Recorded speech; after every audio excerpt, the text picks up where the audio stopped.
이 이야기는 권력의 중심지나 시끄러운 수도들에서 멀리 떨어진 곳에서 시작된다. 평범한 한 남자, 동방의 예언자로만 알려진 그는 아시아 대륙의 산악지대에서 조용히 살며 하루하루를 침묵, 송을시, 그리고 하늘 관찰에 바쳤다. 그의 소박한 일상은 그가 인간의 운명을 연구하는 이들 사이에서 가장 많이 회자되는 인물이 될 것임을 전혀 예고하지 않았다. 그날 그의 몸이 목격자들 앞에서 움직임 없이 쓰러지기 전까지는 맥박이 멈췄고 반응이 사라졌다. 의사들은 사망을 확인했고 가족은 작별을 받아들였다. 시간이 흘렀다. 그러나 모든 기대를 뒤엎고 그는 다시 숨을 쉬기 시작했다. 눈을 떴다. 몸을 일으켰다. 말을 했다. 그의 입에서 나온 것은 일련의 정리된 진술, 대략적인 날짜들, 전 세계적 패턴, 그리고 듣는 이를 얼어붙게 만든 경고였다. 그에 따르면 그 사건은 일종의 건너감이었다. 그의 몸이 정지된 동안 그의 의식은 과거와 미래의 인간 정보가 공존하는 어떤 장창에 접속했다고 한다. 그는 대중적인 용어나 외래어를 피했다. 그는 그곳을 살아있는 시간의 기록이라 불렀다. 그곳에서 그는 하나의 주기가 끝나고 새로운 주기가 되돌릴 수 없는 힘으로 20년대 후반부터 시작되는 것을 보았다고 했다. 그는 분리분열을 말했다. 선택을 말했다. 그가 눈을 뜨자마자 남긴 첫 번째 말은 현장에 있던 사람에 의해 기록되었다. 그는 말했다.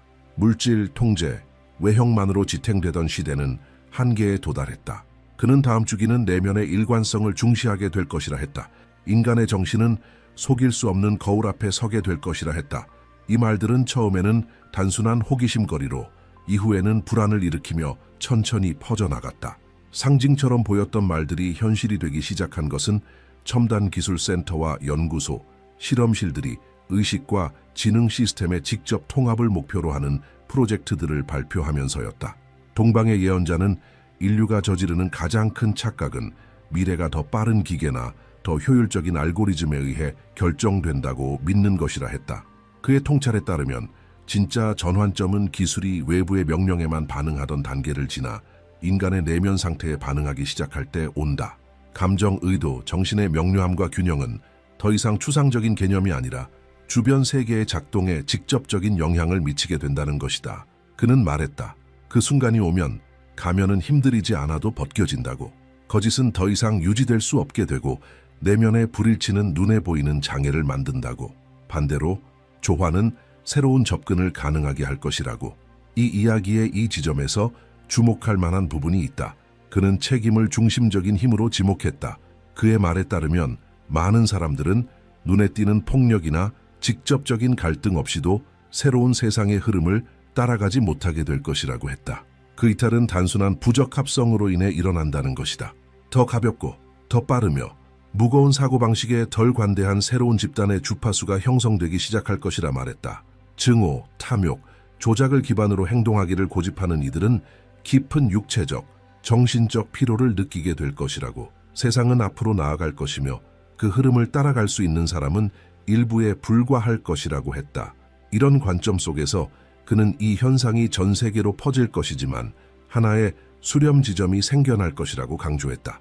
역사적으로 외부와 내부의 압력에 시달려 온 작은 영토 하나가 드문 조합, 훈련된 규율, 억제된 감정, 그리고 깊이 있는 문화를 지니고 있다고 말했다. 전통과 적응이 공존하는 장소, 집단적 고통 속에서도 창조하고 노래하고 재건하고 전진할 수 있는 민족. 그에 따르면 이 장소는 공명에 의해 선택된다고 한다. 이러한 맥락에서 한반도는 이 새로운 주기의 자연스러운 중심축으로 떠오른다. 지배의 중심이 아니라 균형의 기준점으로서다. 그는 한반도가 격렬한 사회적 혼란, 지속적인 정보 소음, 그리고 내부적 긴장을 겪는 시기를 맞이할 것이라고 설명했다. 이것은 재편 이전의 가열 과정으로 해석된다.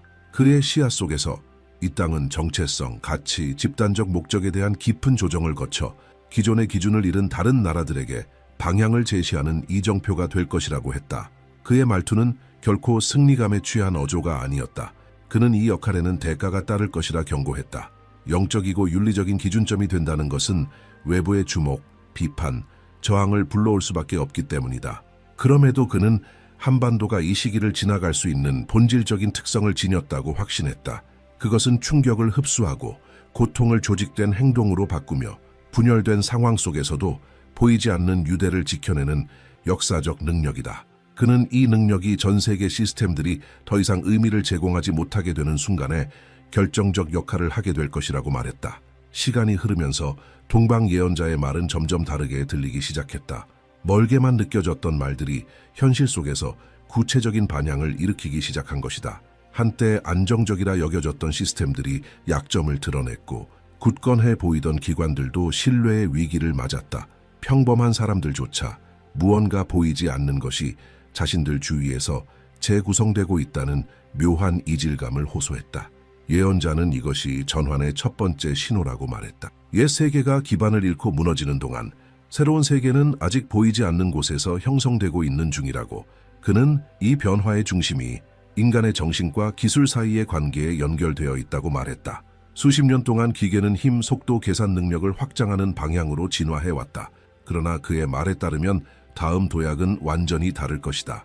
기술은 사용자 내면의 상태에 반응하기 시작할 것이다. 혼란스러운 감정은 오류를 일으키고 모순된 의도는 간섭을 초래하며 맑은 정신은 더 정확한 결과를 만들어낼 것이라고 했다. 이는 외부 규칙에 의해 강제되는 것이 아니라 그 시스템 자체의 작동 방식에 의해 자연스럽게 이루어지는 것이다. 현실은 이전과는 다른 속도로 인간 내면을 반영하기 시작할 것이라고 그는 보았다. 이 과정은 사회 구조에 직접적인 영향을 미치게 된다. 외형에만 의존하던 직업들은 점점 의미를 잃고 공허한 말로 유지되던 리더십은 빠르게 약화된다. 이익과 조작을 기반으로 한 관계는 불안정해진다. 예언자는 이 시점을 불가피한 조정이라 표현했다. 내면의 정렬이 없는 것은 결국 피로로 인해 무너지기 시작하고 일관된 것은 조용히 강화된다는 것이다. 많은 이들에게 이 시기는 불편함으로 다가오겠지만 일부에게는 해방으로 느껴질 것이라 했다. 이러한 세계적 흐름 속에서 한국은 점점 더 민감한 역할을 맡게 된다. 그는 이 땅을 변화가 더욱 강하게 드러나는 집중 지점으로 보았다. 그는 한국 사회를 끊임없는 압력 아래 놓인 창으로 묘사했다. 빠른 속도, 극도의 요구, 깊은 내면의 갈등. 그러나 그에 따르면 이 압력은 단지 고통이 아닌 목적을 가진 것이다. 그것은 토양을 준비하고 가치를 정제하며 외적인 노력으로만 유지되는 것과 내면의 신념에서 비롯되는 것을 구분하는 과정이라고 했다. 그의 말에 따르면 한국인은 집단적인 질문의 시기를 겪게 될 것이다. 과거의 성공 모델들은 점점 의미를 잃고 가치에 대한 개념 자체가 재검토된다. 지위, 소비, 사회적 인정 그 이상을 향한 조용한 의미 탐색이 확산될 것이라고 했다. 이 움직임은 영적인 유행처럼 시작되는 것이 아니라 존재론적 필요로부터 비롯될 것이다. 예언자는 어떤 사회가 이 지점에 도달하게 되면 그 사회는 타 문화의 강요 없이 영향을 줄 수 있는 힘을 얻게 된다고 말했다. 그는 이 과정이 결코 편안하지 않을 것이라고도 경고했다. 변화의 방향성을 내면으로 돌리는 모든 담론은 저항에 부딪히게 될 것이라고 했다. 내면의 변화를 말하는 이들을 신뢰하지 못하게 하려는 시도들, 오래된 기준을 유지하려는 외부의 압력, 집단적 주의를 흐트러뜨리는 지속적인 소음이 있을 것이라 말했다. 그럼에도 그는 단언했다. 이미 어떤 것이 작동을 시작했으며 그것은 되돌릴 수 없는 내면의 이동이라고. 그의 관점에 따르면 한국은 외적 규율과 내적 일관성 사이에서 이 새로운 중심축을 유지하는 법을 배워갈 것이라고 했다. 예언자는 이 역할이 단순한 개념이나 이념에 그치지 않을 것이라 설명했다. 그것은 문화, 행동, 소통 방식, 상징적 영향력 속에서 구체적으로 드러나게 될 것이라고. 다른 나라 사람들은 처음엔 한국을 외적인 아름다움으로 바라보겠지만 점차 그 안에 담긴 가치관과 극단적인 현대성과 깊은 뿌리 사이의 균형에 이끌리게 될 것이라 했다. 그는 이 흐름이 이미 조용히 시작되었으며 세계가 더 안정된 기준을 찾기 시작하면서 점점 더 강해질 것이라고 말했다. 이 지점에서 그의 말은 더욱 깊어졌다. 그는 이 전환이 단지 사회적 시스템만이 아니라 인간의 신체와 정신에도 영향을 줄 것이라 했다. 감각의 민감도 상승, 감정의 증폭, 유독한 환경을 견디기 어려워짐, 인공적인 관계가 신체적으로 피로감을 유발하고 일관성 없는 공간에서는 즉각적인 불편함이 생기게 될 것이라고 했다.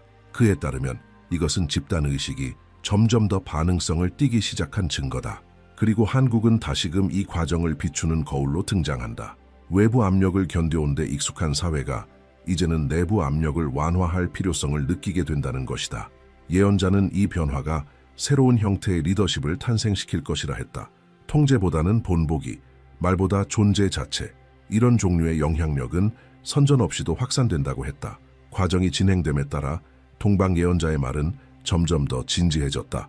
그에 따르면 어느 시점이 되면 이 전환은 더 이상 미묘하게 감지되는 것이 아니라 분명하고 되돌릴 수 없는 효과를 만들어내기 시작할 것이다.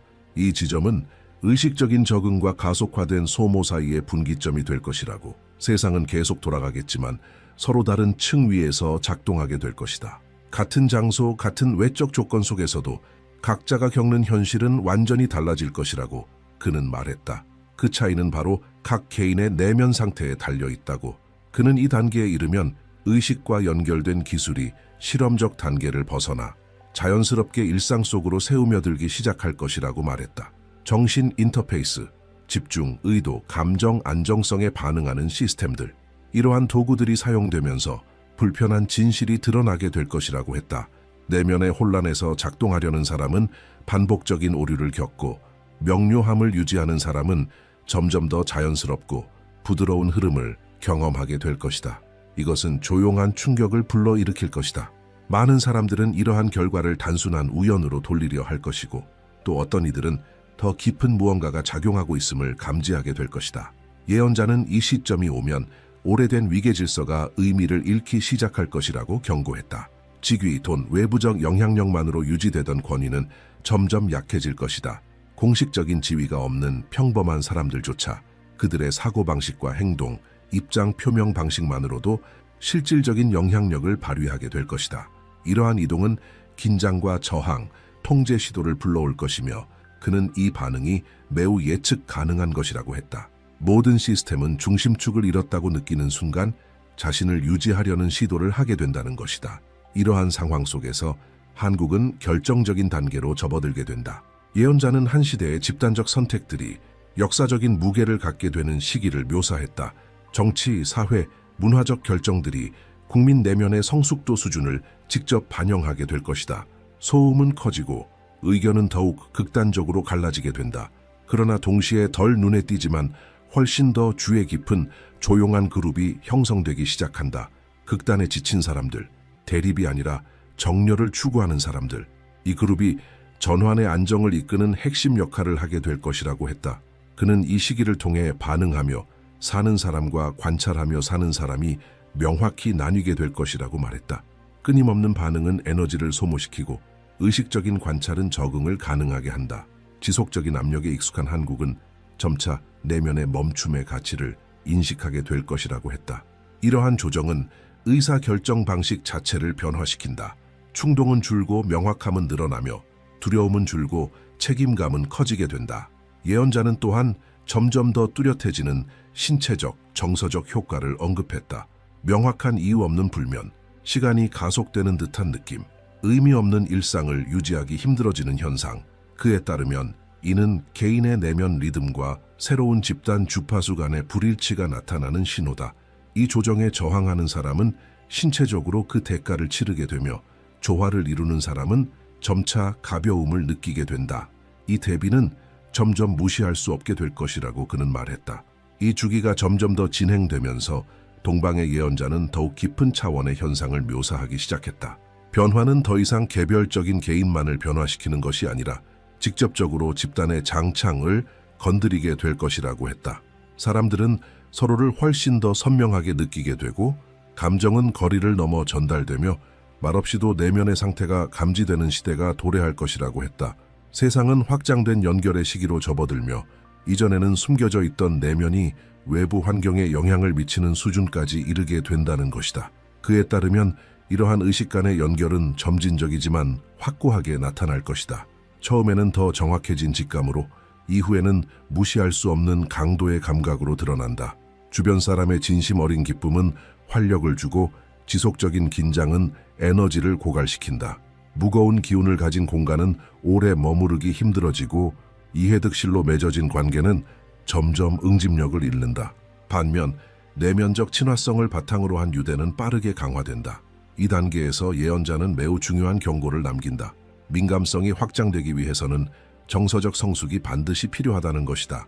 진정한 공감 능력을 다룰 수 없는 이들은 혼란을 겪게 될 것이다. 거리로 인해 차단되던 타인의 고통이 이제는 직접적으로 느껴지기 때문이다. 어떤 이들은 이로 인해 내면을 닫고 또 다른 이들은 의식의 각성을 경험한다. 이 차이가 적응과 내부 붕괴를 가르는 기준이 될 것이라고 그는 보았다. 한국은 이 과정에서도 결정적인 장창으로 다시 등장한다. 이미 높은 집단적 압력 속에서 살아가는 이 땅은 공동체 생활 자체가 끊임없는 조율을 요구하는 곳이다. 예언자는 이러한 역사적 특성이 한국인을 집단 감수성의 높은 단계로 인도할 준비를 시켜왔다고 말한다. 장기간 지속된 긴장 속에서 축적된 경험은 자기를 절제하고 타인을 읽어내는 희귀한 능력을 만들어냈다는 것이다. 이 특성은 의식 간의 연결이 심화되는 시점에 결정적인 역할을 하게 된다. 그는 오래된 갈등들이 지쳐서 점차 힘을 잃어가는 시기를 묘사했다. 지속적인 적대감은 너무 피로해져 더 이상 유지되기 어렵게 된다. 갈등 속에 살아온 이들은 자신의 내부 상태가 외부로 그대로 반사되어 돌아오는 무게를 체감하게 될 것이다. 동시에 단순한 배려의 행동들이 예상 밖의 힘을 갖게 된다. 아주 작은 실천이 큰 파장을 일으키게 되는 것이다. 영향력은 더 이상 목소리의 크기나 강제력에 의존하지 않게 된다. 이 지점에서 예언자는 한국이 전혀 새로운 형태의 리더십을 발휘하게 될 것이라고 말했다. 그것은 조용한 리더십이다. 본보기와 태도, 그리고 집단적인 일관성을 바탕으로 한 영향력. 다른 나라들은 내적 균형이 외적 안정으로 이어지는 과정을 놀라움 속에 지켜보게 될 것이다. 이러한 영향은 어떤 캠페인이나 홍보, 거창한 연설 없이도 퍼져나가게 된다. 오직 압력 앞에서 사회가 스스로를 재구성하는 방식만으로. 그는 이 시기의 위험성에 대해서도 분명하게 경고했다. 의식 간 연결이 확대됨에 따라 더 이상 오랫동안 가면을 유지하는 것이 불가능해질 것이라고 했다.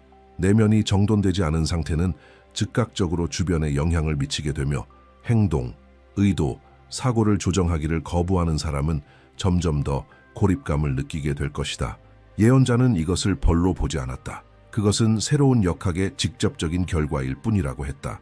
그의 관점에서 보면 한국은 이 모든 과정을 비추는 거울로 작용하게 된다. 그 안에서 조정되는 것은 흐름을 타고 자연스럽게 나아가고 저항하는 것은 눈에 띄는 마찰을 만들어낸다. 이러한 명확성은 전 세계의 주목을 끌게 된다. 혼란한 세계 속에서 안정성을 발산하는 장소는 자연스럽게 기준점이 되기 때문이다. 그는 이 움직임이 이미 시작되었으며 비록 많은 이들이 의식적으로는 인지하지 못해도 그것은 진행 중이라고 말했다. 이 재구성이 더 깊어질수록 예언자는 더욱 결정적인 무언가에 대해 말하기 시작했다. 그의 말에 따르면 내면의 변화와 의식 간 연결 확대를 넘어서 세계의 축 자체가 이동하게 될 것이라고 했다. 영향력의 중심이 더 이상 경제력이나 군사력에 의해 정의되지 않고 집단 내면의 안정성에 의해 결정되게 될 것이라는 것이다. 이 이동은 단순한 상징이 아니라 실제로 글로벌 의사결정, 문화 흐름, 도덕적 기준에까지 구체적으로 나타나게 될 것이라고 예언자는 말했다.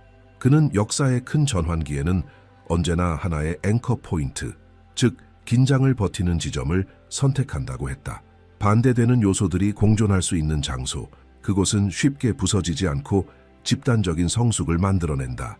그리고 그는 한국이 정확히 그 조건에 들어맞는다고 보았다. 분단된 나라, 외부의 이해관계 속에 압박받는 영토, 기술 발전과 문화 보존 사이에서 끊임없이 균형을 요구받는 사회, 이런 한계와의 지속적인 동행은 본질적인 무언가를 단련시켰다는 것이다. 그는 한반도를 응축의 장창지로 묘사했다. 다른 지역에서는 분산되는 힘들이 이곳에서는 축적된다고 했다. 감정과 절제, 속도와 정적, 극단적인 현대성과 깊은 전통. 예언자는 이 조합이 전 지구적 붕괴의 시기 속에서 보기 드문 안정성을 만들어낸다고 했다. 외부 구조들이 하나둘씩 무너지기 시작할 때 이러한 장소들은 자연스럽게 세계의 기준점이 되는 것이다. 이 단계에 이르면 세상은 한국을 전혀 다른 시선으로 바라보기 시작할 것이라고 그는 말했다. 처음에는 문화, 미적 감각, 혁신에 대한 관심에서 시작되겠지만 점차 더 깊은 차원으로 옮겨가게 된다는 것이다. 그것은 이해하려는 시도, 끊임없는 압력 속에서도 어떻게 한 사회가 내면의 응집력을 유지할 수 있는지에 대한 탐구. 이 흐름은 어떤 공식적인 홍보나 외교적 담론이 아니라 결과에 대한 직접적인 관찰을 통해 생겨나게 된다고 예언자는 강조했다. 예언자는 이러한 역할에는 반드시 책임이 따르게 된다고 했다. 모범이 눈에 띌수록 그것에 대한 기대와 요구도 함께 커지기 마련이다. 한국은 바로 이 중심축에 서게 되기 때문에 더욱 강도 높은 도전을 마주하게 될 것이라고 했다. 외부의 비판은 늘어나고 불안정하게 만들려는 시도 또한 빈번해질 것이다. 그럼에도 불구하고 그는 이 땅의 진정한 힘은 바로 충격을 흡수하면서도 정체성을 잃지 않는 능력에 있다고 했다. 이것은 단기간에 얻어진 것이 아니라 세대를 거쳐 쌓인 역사적 역량이라는 것이다. 그는 또한 매우 민감한 지점에 대해 언급했다. 바로 한반도의 내부 분단. 그의 관점에 따르면 이 분단은 단순히 정치적 상황이 아니라 집단 에너지를 응축하기 위한 필연적 긴장 장창으로 기능해왔다. 살아있는 시스템은 대립을 통해 운동성을 만들어내며 이 긴장이 안쪽에서 잘 통제될 때 그 안에 모이는 에너지는 점점 커진다. 그리고 적절한 시점이 오면 그 해방은 빠르고 예기치 않게 일어난다고 했다. 예언자는 이 전환점이 다가오고 있다고 말했다. 전 세계적인 압박은 과거의 분리 논리를 무의미하게 만드는 방향으로 작용하게 될 것이다. 그는 전통적인 협상이나 조약의 방식으로 통합이 이루어질 것이라 보지 않았다. 오히려 맥락의 변화가 먼저 온다고 했다. 외부의 기준과 논리가 달라지면 과거에는 불가능하다고 여겨졌던 일이 오히려 피할 수 없는 현실이 되는 것이다. 한국은 바로 이 임계점에 서 있다고 했다. 이 시기 많은 나라들이 기존 기준의 붕괴를 경험하게 될 것이다. 오랫동안 작동하던 시스템은 더 이상 효과를 발휘하지 못하고 리더십은 신뢰를 잃고 사람들은 방향을 잃는다. 이 혼란의 한가운데에서 집단 정서적 안정성을 유지할 수 있는 장소는 자연스럽게 영향력의 중심지가 된다. 한국은 아무것도 강요하지 않으면서 단지 균형을 유지함으로써 그 역할을 하게 될 것이라고 예언자는 말했다. 그는 이 순간을 새로운 중심성의 시작으로 표현했다. 조용한 중심성. 영향력은 더 이상 힘으로 밀어붙이는 것이 아니라 바깥에서 필요로 하게 되는 방식으로 나타난다. 다른 민족, 다른 국가들이 방향을 묻기 시작하고 관찰자들은 무엇이 이 안정을 가능하게 하는지 파악하려 애쓰게 될 것이다. 이 순간이야말로 예언자가 말한 세계의 중심축이 이동하는 전환점이라고 그는 단언했다. 동방의 예언자가 그의 계시의 마지막 부분에 들어서자 그의 태도는 달라졌다. 목소리는 한층 더 차분해졌고 말의 속도는 느려졌다. 그의 말에 따르면 세계의 중심축이 이동하고 새로운 기준점들이 자리 잡은 후 가장 결정적인 순간이 도래하게 된다. 그것은 바로 개인의 순간이었다. 그는 어떤 집단적 변화도 개인의 내면이 정돈되지 않은 채로는 지속될 수 없다고 강조했다. 새로운 주기는 단순하면서도 가장 어려운 요구를 따른다. 지속적인 개인적 책임감이다. 예언자는 많은 이들이 외적인 신호, 거대한 사건, 눈에 보이는 확증을 기다릴 것이라고 말했다. 그러나 이런 기다림은 결국 좌절로 이어진다. 진짜 변화는 일상 속에서 일어난다고 했다. 아주 작은 선택들 속에서 각자가 갈등, 결핍, 좌절, 권력과 마주하는 방식 속에서 그는 또한 의도와 결과 사이의 시간 간격이 점점 짧아질 것이라고 했다. 지속되는 생각은 빠르게 형상을 이루고 반복되는 감정은 경험을 만들어낸다. 세상은 점점 지체 없이 반응하게 될 것이다.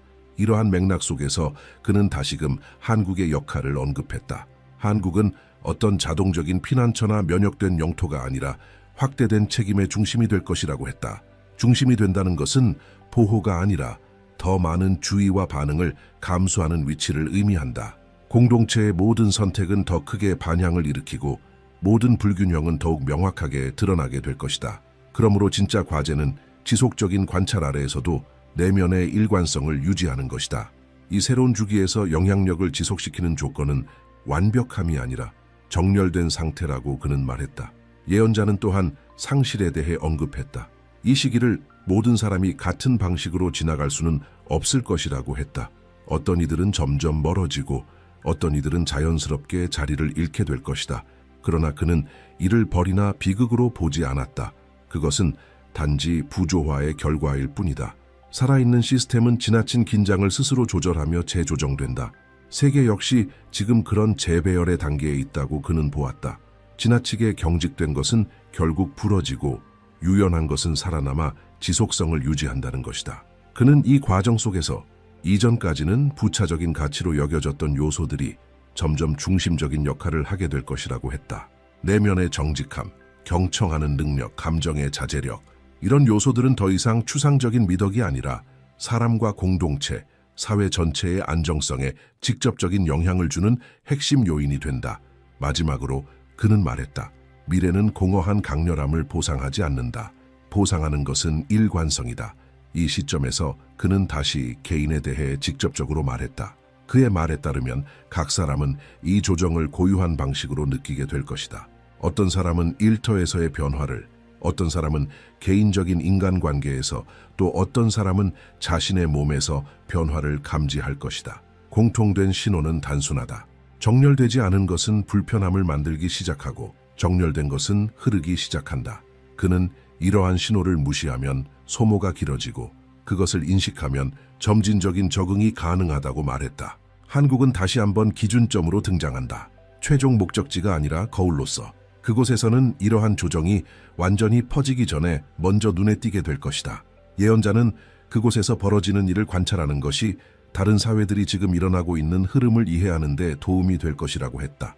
세계는 압박 속에서도 균형을 유지하는 방법에 대한 본보기를 찾게 될 것이다. 그 해답은 말보다는 집단의 행동에 있을 것이다. 마무리를 앞두고 예언자는 직접적인 지침을 남겼다. 그는 이 시기를 통과하기 위해 3가지 기본 태도가 필요하다고 말했다. 끊임없는 내면 정화, 계산 없이 나누는 능력, 마음과 말로 무엇을 유지하고 있는지에 대한 주의. 그의 말에 따르면 이 실천들은 불안정한 세상 속에서 개인적인 안정성을 만든다. 의식이 아닌 일상적인 태도로서 그는 이 새로운 주기가 고립이나 도피를 요구하는 것이 아니라 의식적인 존재를 요구한다고 강조했다. 그는 마지막으로 다가올 것을 위협으로 보아서는 안 된다고 말했다. 그것은 오랜 과잉의 시기 이후 필요한 조정이다. 더 민감해진 세상은 더 책임감 있는 사람들을 요구하고 더 빠르게 반응하는 환경은 더 명확한 의도를 요구한다. 그에 따르면 이를 일찍 이해하는 사람은 마찰 없이 지나가고 저항하는 사람은 자신의 내면 갈등의 무게를 느끼게 된다. 예언자의 마지막 말은 단순했다. 미래는 이미 움직이기 시작했다. 차이는 누가 그것을 인식하는가에 있다. 그는 다시 침묵으로 돌아갔고 신호, 패턴, 경고의 흔적만을 남겼다. 나머지는 그의 말에 따르면 각자가 살아갈 몫이다. 이 내용은 강요가 아니라 성찰을 유도하기 위해 당신에게 전해집니다. 이 주제가 당신의 세계 인식과 어떻게 연결되는지, 그리고 일상 속에서 이러한 변화들을 어떻게 느끼고 있는지 댓글로 나눠주세요. 당신의 성찰은 다른 이들이 더 명확하게 세상을 바라보는 데 도움을 줄 수 있습니다. 이 내용을 공유하는 것은 대화를 확장시키고 집단의식을 더욱 강화하는 길입니다. 폭로는 아무도 예상하지 못한 순간에 일어났다. 신디 제이콥스는 몇 주 동안 은둔하며 침묵을 추구하던 중 이미 움직이고 있는 세계적 변화에 대한 강렬한 환상을 받았다고 주장했다. 그녀는 단호하게 말하며 손댈 수 없을 것 같았던 국가들까지 영향을 받는 변화들을 묘사했다. 수십 년간 유지되어 온 구조들이 빠르게 지탱력을 잃고 있다고 그녀는 말했다. 그녀의 확신은 이 모든 것이 피할 수 없는 현실이며 곧 드러날 것이라는 점에서 주목을 받았다. 신디에 따르면 이 메시지는 명확한 사건의 연속으로 다가왔다. 그녀는 과거의 오래된 분열이 다시 수면 위로 떠오르며 견고해 보이던 국경과 파트너십, 동맹을 재편할 것이라고 구체적으로 설명했다. 이는 단일한 위기가 갑작스러운 붕괴를 초래하는 것이 아니라 오랜 시간 쌓인 피로가 마침내 한계에 도달한 결과라고 했다. 그녀의 환상 속에서 한국은 이러한 변동의 중심에 있는 것으로 나타났으며 역사적 전환의 순간을 기다리는 듯한 위치였다. 그녀의 묘사는 이를 들은 이들에게 즉각적인 불안을 안겼다. 그녀는 자신이 밝힌 모든 내용은 계획된 것이 아니었다고 설명했다. 은둔 중 세계적인 세력들이 방향을 바꾸려 한다는 느낌을 받았다고 했다. 이러한 인식은 지난 세기를 이끌어온 국가들이 활력을 잃고 있다는 점을 포함한다. 신디는 많은 분석들이 여전히 오래된 기대에 기반하고 있어 명확한 신호를 무시한다고 말했다. 그녀의 시각에서 서구는 구조적 피로에 직면해 있고 동쪽은 중심 역할을 수행할 준비를 하고 있다. 그녀의 확신에 찬 어조는 이 변화가 이미 시작되었음을 강조했다. 가장 강렬한 부분은 그녀가 한국을 언급했을 때 나왔다.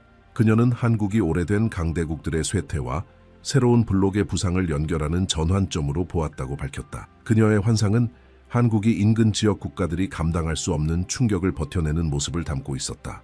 신디는 한국을 점점 더 불안정해지는 환경 속에서 안정의 중심으로 묘사했다.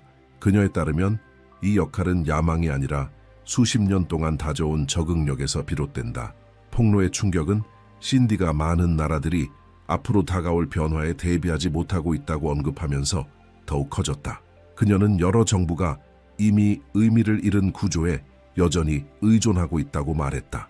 이러한 인식 부족은 변화가 대중에게 가시화될 때 뒤늦은 대응을 불러올 수 있다고 경고했다. 신디는 대중이 이러한 신호들을 주의 깊게 살펴야 한다고 강조했다. 그녀는 앞으로 몇 년간 성급한 결정을 피하기 위해 떠오르는 변화들을 이해하는 것이 필수적이라고 주장했다.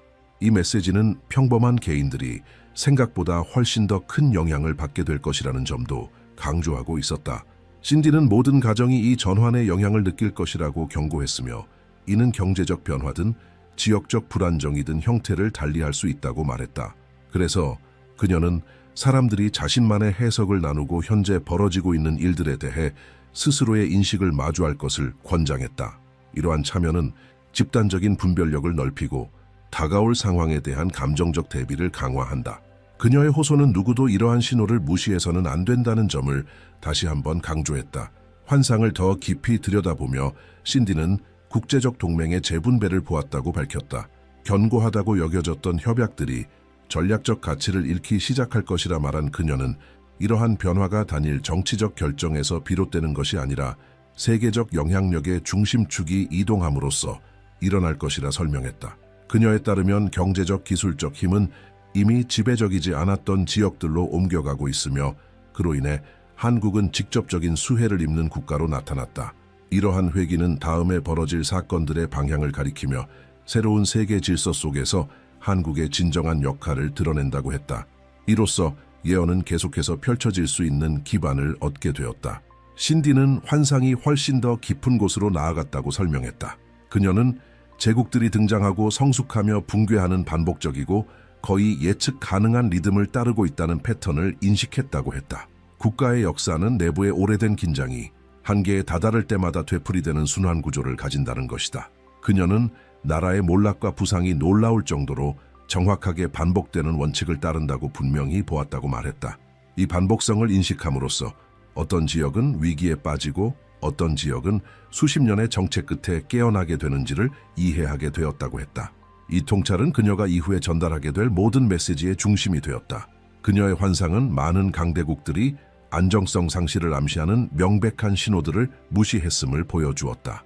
신디는 자신들의 체계에 지나치게 의존한 정부들이 내부의 변화를 감지하지 못했다고 말했다. 반면 세계적 논의에서 거의 언급되지 않던 지역들이 전략적 위치를 차지할 준비가 되어 있었다. 한국은 이러한 순환적 회기 속에서 명확한 역할을 부여받은 국가로 나타났으며 약화되는 블록들이 남긴 공간을 채우기 위해 준비된 듯한 모습이었다. 신디는 이것이 왜 최근에 많은 사건들이 하나의 방향으로 수렴하고 있는지를 설명해 준다고 말했다. 그것은 바로 영향력의 점진적인 이동이었다. 그녀는 이번 계시가 정치적 판단이 아니라 피할 수 없는 움직임에 대한 관찰이라는 점을 거듭 강조했다. 신디는 어떤 국가는 저항의 한계에 도달한 반면 다른 국가는 재조정 능력을 보이고 있다고 말했다. 이 차이는 이미 형성되기 시작한 불안정의 시기를 지나 빠르게 가시화될 것이라고 한다. 그녀는 현재의 징후들이 다가오는 더 깊은 무언가의 표면에 불과하다고 선언했다. 그녀의 말투는 과장 없이도 긴박함을 전달했고 이 순환이 이미 시작되었다는 점을 강하게 부각시켰다. 이 변화의 진전을 분석하면서 신디는 세계 권위의 중심축에 뚜렷한 변화가 나타나는 것을 인식했다고 전했다. 수세기 동안 지배적이었던 강대국들이 경제적 중요성과 전략적 영향력을 잃기 시작할 것이라고 했다. 반면 동아시아 지역은 훨씬 빠른 적응 속도를 보여주고 있었다. 그녀는 이 환상에서 서구는 내부 구조가 마모된 상태였으며 동방은 자원, 기술, 사회적 안정성을 축적하고 있는 모습을 보았다고 했다. 이로 인해 권력의 이동은 더 이상 먼 가능성이 아닌 자연스러운 진화가 된다는 것이다. 그녀의 단호한 어조는 이러한 변화가 상징적인 것이 아니라 실제적인 방식으로 나타날 것임을 강조했다. 강도가 더해진 것은 신디가 이 전환이 뚜렷하게 드러나는 지점을 묘사했을 때였다. 그녀는 어느 순간 경제 시스템, 군사 동맹, 무역 협정들이 수십 년간 유지해 온 힘을 잃게 될 것이라고 말했다. 이 쇠퇴는 전문가들뿐 아니라 주위 상황을 지켜보는 누구에게나 명확하게 보일 것이라고 했다. 그녀의 환상은 어떤 나라들은 영향력을 유지하려고 애쓰는 반면 다른 나라들은 조용히 중심적인 역할을 맡기 시작하는 모습을 담고 있었다. 한국은 이 과정 속에서 확대된 책임을 흡수할 준비가 된 국가로 등장했으며 이는 그들의 적응력 덕분이었다. 신디는 계시가 더욱 깊어졌다고 하며 특별한 강도로 다가온 하나의 장면을 설명했다. 그녀는 한반도 북부가 점진적인 붕괴에 들어가는 모습을 보았다고 했다. 그것은 공격이나 침략, 직접적인 충돌 때문이 아니라 수십 년 동안 누적된 내부적 피로 때문이었다. 환상은 마치 전체 구조가 한계에 도달한 듯 동시다발적인 붕괴가 일어나는 것을 보여주었다. 정부의 기능은 일관성을 잃기 시작했고 주민들은 점점 더 가혹한 환경에 직면하고 있었다. 신디는 이 부분을 단호한 목소리로 설명하며 이 붕괴는 군사적 동원이 아닌 체제 전체의 소진으로 인해 일어날 것이라고 말했다. 그녀는 한 나라가 극심한 위기에 직면한 모습을 보았다고 전했다. 그 위기는 물자 부족, 물류 마비, 행정 통제력 상실 등으로 인해 발생했으며 전체 지역이 마치 정지된 듯한 상태에 빠져 있었다. 중앙정부는 질서를 회복하려 했지만 성공하지 못했고 신디는 그 장면과 함께 시간이 그 국가에 대해 급격히 흐르고 있는 듯한 긴박감을 느꼈다고 말했다. 불안정성은 계속 심화되어 군인들과 공무원들조차 명령에 반응할 수 없는 상황에 이르렀다. 그것은 의지가 아닌 극도의 체제 취약성 때문이었다. 그녀의 계시는 한 나라가 버틸 수 있는 한계를 넘어서고 있다는 것을 암시했다. 이 장면은 더욱 인상적인 전환점을 보여주었다. 신디는 남쪽에서 책임이 자연스럽게 이동하며 북쪽의 회복 불가능한 붕괴 속에서 남한이 지원의 중심으로 작용하기 시작하는 모습을 보았다. 그녀는 병원, 기술자, 보급품, 전문가들이 통제력을 상실한 지역으로 보내지는 것을 묘사했다. 이 과정에는 영토 분쟁도 군사 작전도 없었으며 순수하게 인도주의적 필요에 의해 이루어진 실질적인 움직임이었다. 그녀에 따르면 이러한 흐름 속에서 국경은 실질적인 경계 역할을 잃고 한반도는 생존이라는 공통 목적 아래 연결된 영역으로 바뀌고 있었다. 신디는 이 환상이 북쪽이 정치적 동조 때문이 아니라 생존을 위한 다른 선택지가 없기 때문에 남쪽의 도움을 요청하는 모습을 보여주었다고 말했다. 북측 주민들은 남한 정부를 유일한 안정의 원천으로 보기 시작하며 이로 인해 두 지역 간의 관계는 완전히 달라지게 된다. 양측은 하나의 체계처럼 작동하기 시작했고 그녀는 버려진 참호들, 인적이 끊긴 초소들, 그리고 사람들이 생존을 위해 이동함에 따라 의미를 잃어가는 국경을 묘사했다.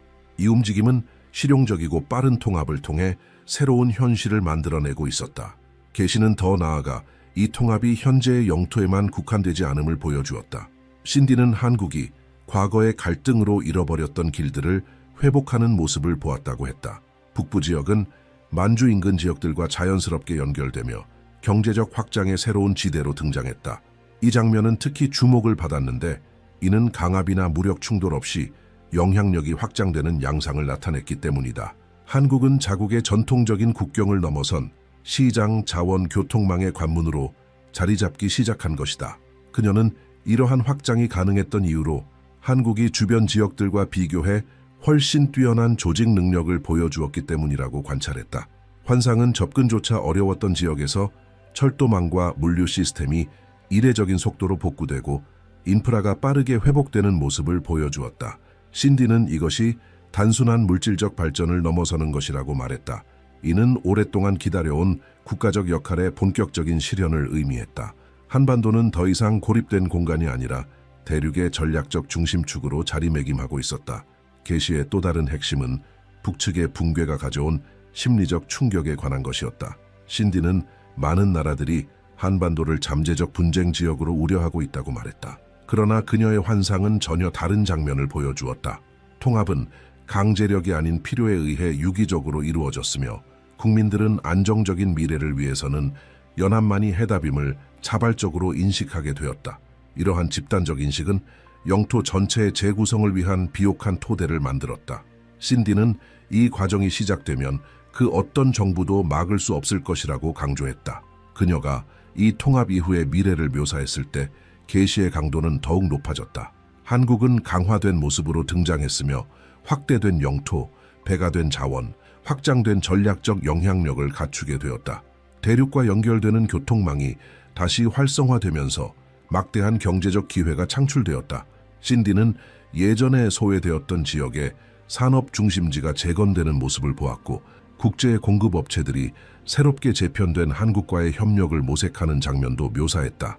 한반도는 분단의 역사를 넘어 세계 공급망의 중심지로 떠올랐다. 신디는 또한 한국이 놀라운 적응 능력을 보여줄 것이라고 덧붙였다. 급격한 변화에도 불구하고 시스템을 재조직하고 새로운 인구를 수용하며 파괴된 지역을 기능적 거점으로 전환할 수 있는 역량을 갖추고 있었다. 그녀의 환상은 한국 사회의 역동성을 강조했고 이 사회는 점점 더 커지는 도전에 신속하게 대응해 나갔다. 신디는 이러한 민첩성이 한반도의 새로운 국면에서 결정적인 차별화 요소가 될 것이라고 말했다. 한국은 글로벌 불안정 속에서 재건과 확장의 모델이 될 것이라고 했다. 이 계시의 이 부분에서 신디는 북쪽과 관련된 과정이 더 큰 시나리오의 첫 번째 움직임일 뿐이라고 선언했다. 그녀는 한반도의 내부 재편 이후 국경 너머에서 훨씬 더 극적인 일이 일어날 것이라고 말했다. 환상은 한 지역 강대국이 분열 상태에 들어가는 모습을 보여주었고 이는 한국의 부상을 가속화시키는 환경을 조성했다. 이어지는 사건들은 아시아의 균형을 완전히 재정의하게 될 것이었다. 신디는 새로운 이미지가 나타나면서 계시가 훨씬 더 광범위한 영역으로 확장되었다고 밝혔다. 그 장면은 대륙 지역이 깊은 균열을 통과하고 있는 모습을 담고 있었으며 그녀는 중국이 내부 분열 과정에 빠져드는 모습을 보았다고 했다. 그것은 외부 침략이나 전쟁의 결과가 아니라 수십 년간 누적된 긴장의 결과였다. 환상은 부유한 지역과 빈곤 지역 사이에 극단적인 격차를 보여주었고 더 이상 억제될 수 없는 균열들이 드러났다. 신디는 이 붕괴가 갑작스럽지는 않지만 정부와 분석가들을 놀라게 할 만큼 빠르게 진행될 것이라고 강조했다. 그녀는 해안과 가까운 몇몇 성들이 중앙정부의 통제에서 점점 멀어지는 모습을 관찰했다. 그들은 자신들이 전체 국가를 지탱하면서도 그에 상응하는 보상을 받지 못하고 있음을 인식하고 있었고 이에 따라 자율성을 우선시하며 외국 파트너들과 가까워지고 독립적인 경제 결정을 내리기 시작했다. 동시에 내륙 지역들은 심각한 자원 부족에 직면했고 교통, 치안, 생필품 공급이 점점 어려워졌다. 신디는 이 불균형이 행정 분열의 기점을 형성했다고 설명했다. 중앙정부의 영향력은 점차 약해졌고 여러 세력들이 자국 내 영토 통제를 두고 경쟁하기 시작했다. 계시는 또한 내륙 지방이 가장 큰 압박을 받는 모습을 보여주었다. 자원 부족으로 인해 내부 이주, 사회적 긴장, 지속적인 불안정이 발생했고 정부는 이에 대응하려 했지만 시스템 자체가 느려지고 동시에 모든 지역을 감당할 수 없는 상태가 되었다. 신디는 이 환상이 전면적인 군사 충돌을 보여주진 않았으며 오히려 내부 피로로 인한 붕괴라고 말했다. 약화된 구조는 문제의 속도를 따라가지 못했고 이것이 분열을 유도하는 환경을 만들어냈다. 이 분열은 결국 국가 내에서 세 개의 주요 블록이 형성되는 단계까지 진행되었다. 그녀는 첫 번째 블록이 해안 지역에서 나타났다고 설명했다. 이 블록은 경제적 자율성을 추구하는 부유한 도시들로 구성되어 있었으며 두 번째 블록은 자원 부족 속에서 생존을 위해 독립적으로 조직된 내륙 인구들에 의해 형성되었다. 세 번째 블록은 여전히 중앙정부에 속해 있었지만 권한이 축소된 상태에서도 권위를 유지하려 애쓰고 있었다. 환상은 각 블록이 완전히 다른 방향으로 나아가는 모습을 보여주었고 과거의 행정적 연결이 사실상 해체된 듯했다. 신디는 이 대륙의 변화가 세계에 즉각적인 충격을 줄 것이라고 강조했으며 특히 중국의 생산 체인에 의존하는 국가들에 큰 영향을 미칠 것이라 말했다. 계시에서 가장 인상 깊은 지점은 이러한 분열이 한국에 직접적으로 미치는 영향이었다. 신디는 중국이 안정성을 상실함에 따라 한반도를 오랫동안 짓눌러온 위협이 사라질 것이라고 말했다. 환상은 긴장감이 감돌던 국경선들이 전략적 중요성을 잃어가고 만주 인근 지역들이 안정과 성장을 제공할 수 있는 파트너를 찾는 모습을 보여주었다. 한국은 그 공백을 자연스럽게 메우는 후보로 떠올랐고 중앙 권력의 붕괴는 외부 영향력을 새로운 필요 기반의 동맹으로 대체할 수 있는 환경을 만들어냈다. 신디는 동북 지역의 지방 지도자들이 한국으로부터 기술, 물류, 경제적 지원을 요청하는 장면을 보았다고 전했다. 이 접근은 기존 외교와는 달리 방향을 상실한 상황에 대한 직접적인 대응으로 나타났다. 그녀는 한국이 안정된 기반을 제공하는 참조 국가로 떠오르기 시작했고, 이는 대륙 붕괴 속에서 시장, 기업, 정부 간의 연결고리 역할을 수행하게 만들었다고 설명했다. 계시는 또한 한국이 아시아의 공급 및 유통 경로에서 점점 더 중심적인 역할을 맡게 되는 모습을 보여주었다. 내륙 블록의 생산 역량 상실과 중앙정부의 조율력 붕괴로 인해 중국 시장은 대안을 찾게 되었고, 환상 속에서 한국의 항만은 규모와 효율성을 빠르게 확대하며 과거 중국 연안을 통해 유통되던 대규모 화물을 흡수하기 시작했다. 신디는 이 변화가 한국을 동아시아의 핵심 물류 허브 중 하나로 부상시키고 경제적 전략적 영향력을 꾸준히 확장시키는 전환점이 될 것이라고 말했다.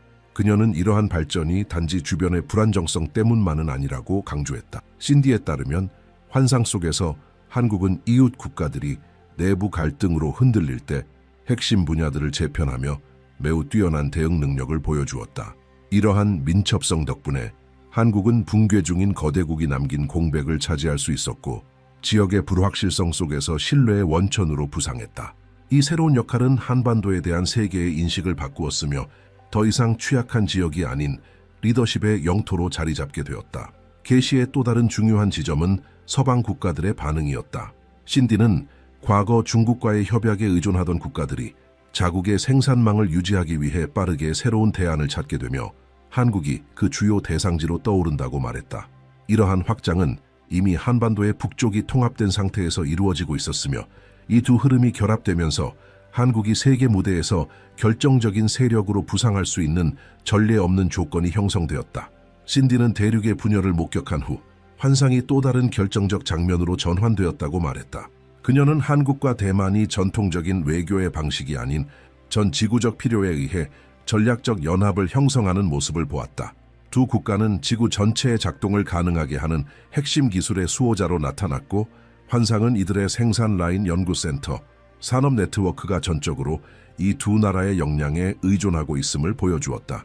신디는 기존 공급자들이 무너진 상황에서 이 연합이 세계 안정의 중심축이 되었다고 설명했다. 이 연합은 공식 조약이 아닌 두 기술 강국 간의 상호 보완성을 기반으로 형성되었다. 한국은 설계 기술, 고급 부품, 메모리 시스템에서 우위를 점하고 있었고, 대만은 고성능 회로에 필요한 칩 생산과 정밀 구조 제작에서 절대적인 정확성을 자랑하고 있었다. 환상은 이 두 나라가 함께 항공기, 컴퓨터, 차량, 병원, 통신, 군사 시스템을 지탱하는 기술 기반을 완전히 장악하는 장벽을 세우는 모습을 보여주었다. 이 동맹은 시대의 흐름 속에서 자연스럽게 굳어졌다. 신디는 이러한 움직임이 세계 권력의 균형을 완전히 바꿔놓는다고 강조했다. 그녀는 환상 속에서 주요 강대국의 지도자들이 한국과 대만에 신중한 자세로 접근하며 협정을 시도하는 모습을 보았고, 이 연합에 불안정이 생기면 세계 경제 전체가 마비될 수 있다는 인식을 공유하고 있었다. 기술은 더 이상 단순한 전략 자원이 아니라 생존의 도구로 바뀌었고, 이 계시는 기존 강대국들을 포함한 어떤 나라도 이 두 나라의 기술 역량에 접근하지 않고는 영향력을 유지할 수 없음을 분명히 보여주었다. 환상이 강도를 더해가면서 이러한 기술적 지배력이 국경을 넘어 국제 관계를 재정의하는 모습을 보여주었다. 신디는 반도체 생산이 단순한 산업 요소가 아니라 현대 사회를 통제하는 데 필수적인 핵심이라고 설명했다. 계시는 이러한 부품 없이는 항공이 멈추고 병원이 장비를 잃으며 통신이 붕괴하고 전력망이 위험에 처하게 된다고 밝혔다. 그렇기 때문에 한국과 대만은 세계에 없어서는 안 될 존재로 부상하게 되었다. 이 중심에서 환상은 세계 지도자들이 이러한 국가들의 압박을 가하려는 시도가 효과 없음을 인식하는 장면을 보여주었다. 신디는 이러한 인식이 서방에서 전례 없는 반응을 불러일으켰다고 말했다. 환상은 미국과 유럽 국가들이 자국 내 투자 속도를 높이려 하지만 아시아의 빠른 발전 속도를 따라잡는데 어려움을 겪는 모습을 보여주었다. 인접 대륙의 분열과 전 세계적인 경제 불안정이 더해지면서 이들 국가는 한국과 대만의 기술 동맹에 의존할 수밖에 없는 상태가 되었다. 신디는 이 시점이 기존의 전통 강대국들이 주도하던 시대의 종말이자 확정적인 전환점으로 묘사되었다고 밝혔다. 환상은 더욱 강렬해지며 세계 금융 시스템의 변화를 드러냈다. 신디는 달러가 점진적으로 힘을 잃는 장면을 보았다고 말했다. 이는 과도한 발행과 미국 내부의 지속적인 불안정성에 기인한 것이었다. 외국 정부들은 달러에 대한 신뢰를 줄이고 실물 자산에 기반한 새로운 대안을 모색하기 시작했다. 한국과 대만의 기술 동맹이 이 변화에 직접적인 영향을 미쳤으며 어떤 국가들이 새로운 세계 경제에 접근할 수 있을지를 결정하는 데 핵심 역할을 했다. 신디는 어느 순간 새로운 형태의 국제 통화가 등장하는 모습을 보았다고 설명했다. 이 통화는 인쇄나 신용이 아닌 자원, 기술, 그리고 실제 생산 능력에 기반을 두고 있었다. 미국은 이 전환을 주도하기 위해 실물 자산 중심의 새로운 통화 정책을 발표하며 주도권을 잡으려 했다고 그녀는 전했다. 이 변화는 전 세계의 연금, 저축, 투자에 영향을 미치며 어떤 국가는 즉각적인 충격을 받고 어떤 국가는 자원과 기술의 안정성에 따라 번영하게 되었다. 이 경제적 전환의 가장 인상적인 부분은 한국의 위치였다. 신디는 환상 속에서 한국이 이 과정 속에서 안정의 중심으로 떠오르는 모습을 보았다고 밝혔다. 다른 나라들이 화폐 가치 하락과 금융 시스템 재편에 직면하는 동안 한국은 기술적 우위와 대만과의 동맹 덕분에 중심적인 역할을 차지했다. 계시는 첨단 기술에 의존하는 국가들이 한국과의 협력, 계약, 투자, 전략적 파트너십을 적극적으로 추구하는 모습을 보여주었으며 이로 인해 한국 경제는 점점 더 강력해졌고 다른 지역들은 하락세에 접어들었다. 이 단계의 환상은 새로운 통화 시스템이 국가 간 관계에 미치는 영향을 더욱 분명히 보여주었다. 신디는 여러 정부들이 정책을 조정하고 과거의 협약을 폐기하며 자국의 경제 구조를 완전히 재편하는 모습을 보았다고 전했다. 실물 자산에 기반한 화폐로의 전환은 세계적인 구매력의 급격한 하락을 초래했다. 반면 한국은 기술 체계의 중심에 위치한 덕분에 안정성을 유지했고 이 우위는 다른 경제권들이 적응에 어려움을 겪는 동안 한국이 영향력을 지속적으로 확장할 수 있는 기반이 되었다. 신디는 이 시기가 빠른 재편성과 예측 불가능한 정부 행동들이 뒤섞이는 시기로 전개되며 글로벌 시장을 지배하던 국가들조차 이제는 한국과 대만의 생산 역량에 의존하게 되었다고 설명했다. 환상 속에서 정치 지도자들은 이 새로운 현실 앞에서 극도로 신중하게 움직였으며 세계 권력의 축이 무력 충돌 없이 교체되고 있었다. 그것은 단지 현대 사회를 떠받치던 기술 및 경제 기반의 변화에 의해 일어난 일이었다. 이 권력 이동은 환상 전체에서 가장 강렬한 순간 중 하나로 묘사되었다. 신디는 환상이 예기치 않게 깊어졌다고 말하며 새로운 세대가 등장하는 장면을 묘사했다. 이들은 일반적인 어린이가 아니었다. 계시는 이들이 태어날 때부터 디지털 시스템과 인공지능과 함께 살아가는 환경에서 자란다고 보여주었다. 그녀는 이들이 이전 세대보다 훨씬 빠른 속도로 정보를 흡수하고 훨씬 민첩한 사고방식을 갖추게 될 것이라고 했다. 그리고 이 변화는 특정 집단에 국한되지 않고 가까운 미래의 보편적인 특성으로 확산될 것이라고 밝혔다. 이 변화는 사회적 붕괴를 동반한 것이 아니라 새로운 기술과의 지속적 공존에서 비롯된 자연스러운 진화라고 신디는 설명했다. 환상 속의 아이들은 디지털 도구를 자신들의 신체 일부처럼 이해하고 있었으며 고급 시스템을 손쉽게 다루고 복잡한 플랫폼과 상호작용하며 일상 속 문제에 대해 매우 빠른 반응을 보였다. 신디는 이 세대를 현재와 미래 사회를 잇는 달이라고 표현했다. 그녀에 따르면 이러한 능력은 변화에 가장 빠르게 적응하는 국가들에서 나타나기 시작할 것이라고 했다. 환상은 한국을 이 변화의 중심지로 강조했다. 신디는 한국이 이 새로운 세대가 성장하기에 이상적인 환경으로 부상하는 모습을 보았다고 전했다. 효율적인 디지털 인프라, 사회의 빠른 적응력, 그리고 신기술에 대한 개방성 덕분에 한국은 세계적 기준점이 되었다. 계시는 학교와 연구기관들이 고급 도구들을 자연스럽게 일상에 통합하는 장면을 보여주었고 이 과정은 세계적 변화를 이끌 준비가 된 개인들을 양성하는 기반이 되었다. 한국은 인간과 기술의 결합이 실험되고 완성되는 중심지, 즉 인류 기술의 공동 실험실로 자리 잡았다. 신디는 이러한 새로운 세대의 영향이 단순한 기술 영역을 넘어설 것이라고 강조했다. 환상은 이들이 정체성, 목적, 감정적 균형 같은 내면의 문제에도 매우 빠른 속도로 직면하는 모습을 보여주었다. 끊임없는 정보 노출, 지능형 시스템과의 상호작용, 신속한 의사결정은 이들에게 비범한 성숙함을 요구했다. 그녀는 사회가 이들에게 강력한 정서적, 도덕적 지침을 제공하지 않으면 이들이 고압 환경에서 방향을 잃을 수 있다고 경고했다. 따라서 계시는 연장자 세대가 수행해야 할 중요한 역할을 보여주었다. 다음 장면에서 환상은 한국의 노인 세대를 기술적 진보 속에서 안정의 축으로 묘사했다. 신디는 세계가 점점 더 빠르게 움직이는 와중에도 연륜 있는 세대가 사회를 지탱하는 가치와 원칙을 유지하고 있었다고 설명했다. 할머니와 할아버지가 손자들을 인도하고 가족이 결속을 유지하며 수십 년에 걸쳐 쌓은 지혜를 다음 세대에 전하는 모습이 나타났다.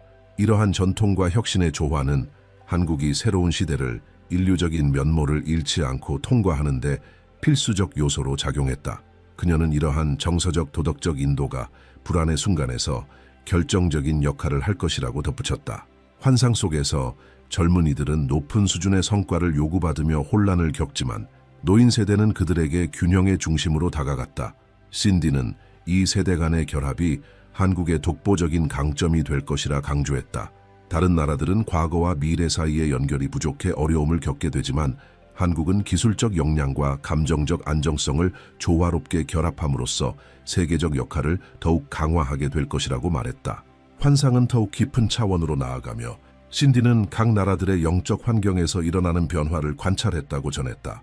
그녀는 전 세계적으로 거름망의 시기가 시작되는 모습을 보았으며 이는 내적 명료함을 유지하는 사회와 혼란과 방향 상실에 사로잡힌 사회를 구분하는 시기라고 했다. 이것은 벌이 아닌 기술과 금융의 급속한 발전에 따른 자연스러운 결과였다. 환상은 집단적인 목적의식을 유지하는 나라들이 이 시기를 단단하게 통과할 수 있다고 보여주었고 한국은 그 변화를 견뎌낼 준비가 된 국가 중 하나로 나타났다. 신디는 많은 사람들이 변화의 속도 때문에 공허함과 방향 상실을 겪게 될 것이라고 말했다. 환상은 개인들이 이 불편함을 일시적인 자극과 오락으로 채우려 하지만 그럴수록 오히려 더 큰 혼란에 빠진다고 보여주었다. 그녀는 진정성, 연민, 책임감과 같은 가치들이 이 시기를 통과하는데 필수적인 정서적, 정신적 닻이 될 것이라 강조했다. 이런 가치들은 빠르게 변하는 세상 속에서 인간을 붙들어주는 핵심 기둥이 된다. 계시는 한국이 단지 이 시기를 무사히 지나가는 것에 그치지 않고 다른 국가들의 기준점이 되는 모습을 보여주었다. 신디는 세계 여러 지역의 사람들이 한국에서 방향과 명료함을 찾는 장면을 보았다고 말했다. 한국의 훈련된 공동체 정신, 혁신에 대한 능동성, 그리고 깊은 정체성 의식이 전환기에 놓인 세계 속에서 균형의 중심으로 작용하고 있었다. 한국은 기술의 발전이 인간의 본질을 파괴하지 않아도 가능하다는 점을 보여주는 모범이 되었고 이러한 역할은 기술뿐만 아니라 영적 영역에서도 국가의 세계적 리더십을 공고히 하는 기반이 되었다. 신디는 환상이 인류 전체가 집단적 성숙을 요구받는 순환기에 진입하는 것을 보여주었다고 했다. 변화에 정서적으로 잘 적응한 사회는 번영할 것이고 변화를 부정하는 사회는 장기적인 위기에 직면하게 된다. 한국은 이 적응의 긍정적 모델로 등장했고 전통과 미래를 어떻게 조화롭게 통합할 수 있는지를 세계에 보여주고 있었다. 그녀는 이 점이 왜 한국이 반복적으로 계시의 중심에 등장했는지를 설명해 준다고 강조했다. 신디는 앞으로의 시대의 가장 중요한 요소는 분별력의 영이라고 선언했다. 그녀는 각 개인이 주변에서 일어나는 징후를 주에 깊게 관찰하고 자신의 통찰을 나누며 아직 변화의 깊이를 이해하지 못한 이들을 도와야 한다고 말했다. 세계적인 변화조차도 깨어있는 공동체의 힘을 능가할 수 없다고 그녀는 강조했다. 환상은 그 어떤 개인도 이 시기를 혼자서 감당해서는 안 된다고 분명히 말하고 있었으며 세대와 문화, 국가 간의 연대가 새로운 주기를 통과하는 핵심 열쇠가 될 것이라고 밝혔다. 마지막으로 계시는 강한 희망의 메시지로 마무리되었다. 신디는 인류는 이 전환을 위해 준비되어 있었고 한국이 그 과정에서 수많은 나라의 길을 비추는 등불로 떠오를 것이라고 선언했다. 그녀는 이 미래는 두려움이 아닌 재건의 시간이며 모든 개인이 사유하고 분별하며 자신의 통찰을 나누는 방식으로 이 새로운 장에 동참할 수 있다고 강조했다. 그렇게 될 때 이 거대한 흐름의 중심에 서게 될 한국은 단지 기술과 구조의 힘만이 아니라 예언과 함께 걷는 이들의 목소리에서 진정한 힘을 얻게 될 것이라고 했다.